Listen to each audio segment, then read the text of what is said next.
God.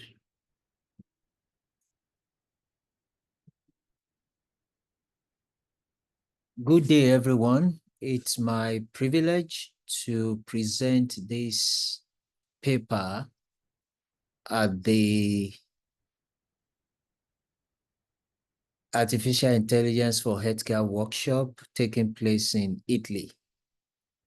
I want to appreciate the organizers of the conference for giving me the privilege to make this recorded presentation. Unfortunately, I wasn't able to make it physically to the conference because of some complications in my travel arrangement.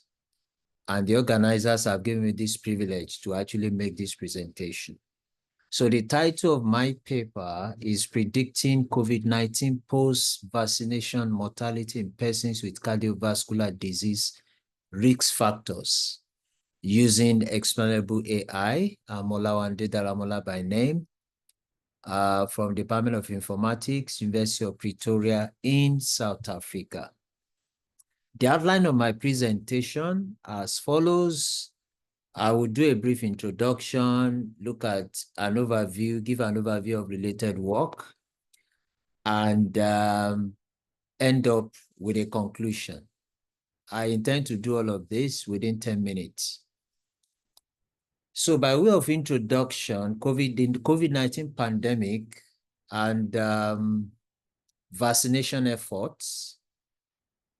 Actually, we had vaccination efforts and the advent of the vaccine because of the outbreak of COVID in 2019. And there were over 776 million confirmed cases, and 7 million deaths were reported because of COVID-19.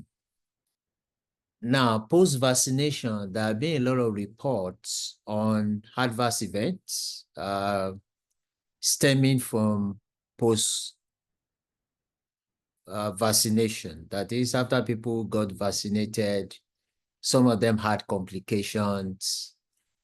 And there were even cases of there were many cases that resulted in death. Now, one thing we noticed is that the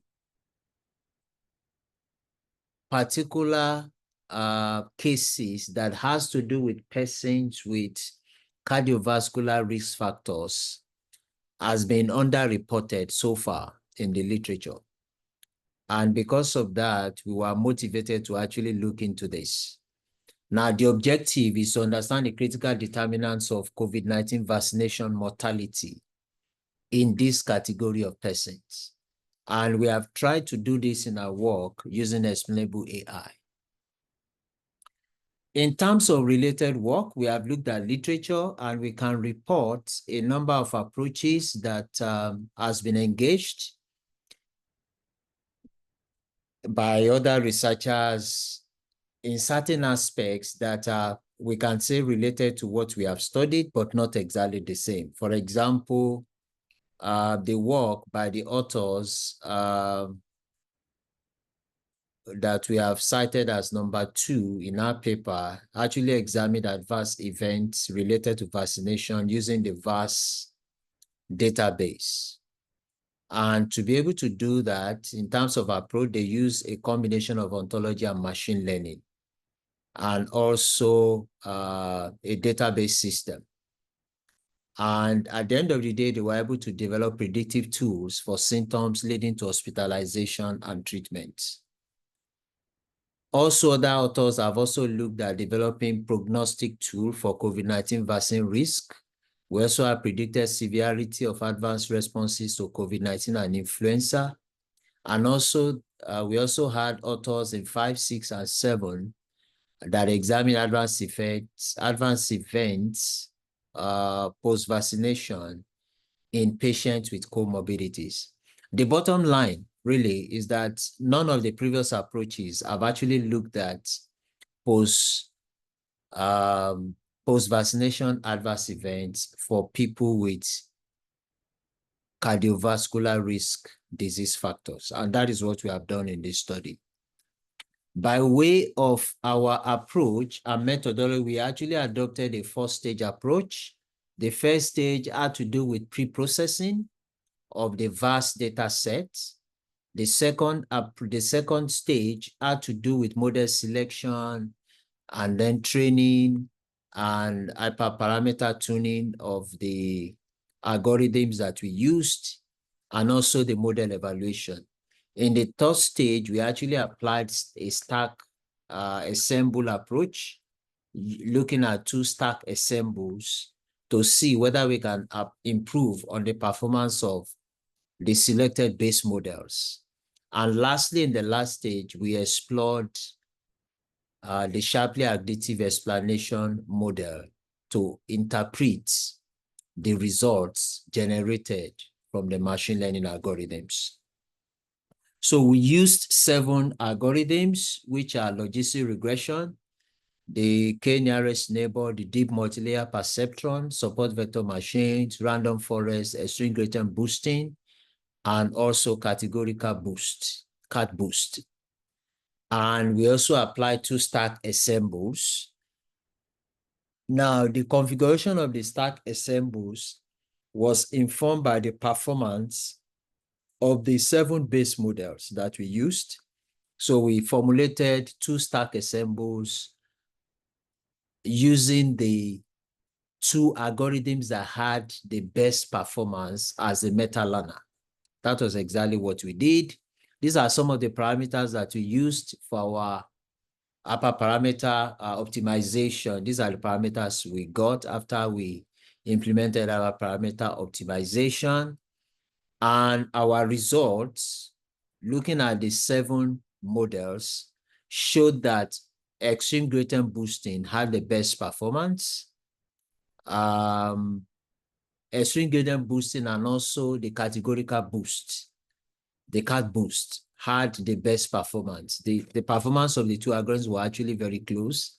And on the basis of that, we actually configured 2 assemble models. One was based on cat boost and the other was based on XGBoost.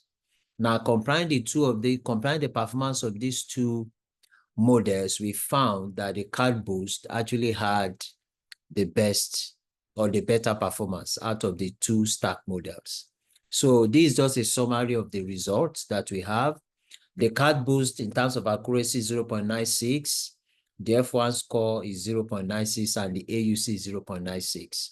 And also for the cat boost with the XGBoost, I mean the stack assemble with the XGBoost, we also had accuracy of 0.96, F1 score of 0.96, and AUC of 0.99. So generally speaking, the stack assemble actually had a slightly better performance compared to the cat boost. However, in terms of the explainability, we applied sharp on the cat boost model that had the best performance out of the 7 algorithms.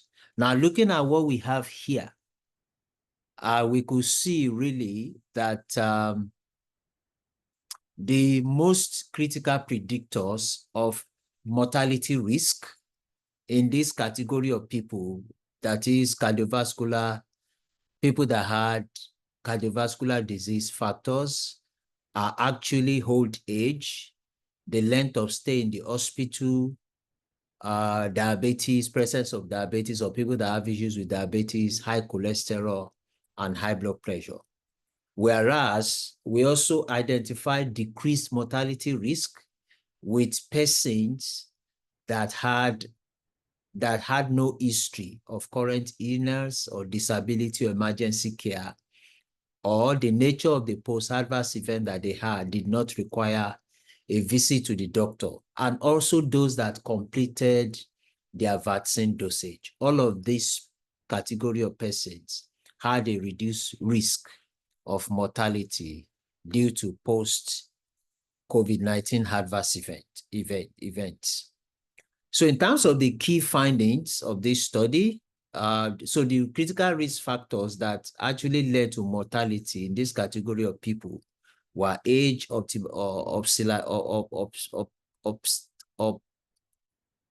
hospitalization, pre-existing conditions, diabetes, high blood pressure, and also high cholesterol. And the survival factors are actually completing vaccination dose and also the absence of life-threatening conditions.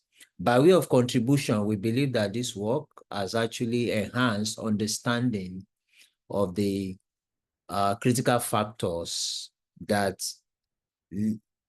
can lead to mortality in persons with cardiovascular risk factors as a result of post-vaccination adverse events. So by way of summary, we've been able to identify these different factors, and we believe that the findings of our study can actually guide healthcare providers in mitigating risk for patients with cardiovascular comorbidities. In future work, we intend to actually expand the model for other risk populations and also to broaden the scope of our study, particularly in terms of looking at some of these identified factors in more detail. I must also say that in terms of limitation, the fact that we used an open data set, not a data set that was actually not data that was collected under clinical setting. That is a form of limitation of our study. And also for some of the critical variables like cholesterol and some of the other measures that we have in our data, we do not really have numeric values for them. So that is actually a limitation of our study, but these are things that we intend to actually improve on in future work. These are the references, and well, we are open to questions. So please send your questions to me. You can read our paper and send your questions. I will be happy to answer all of them. Thank you very much.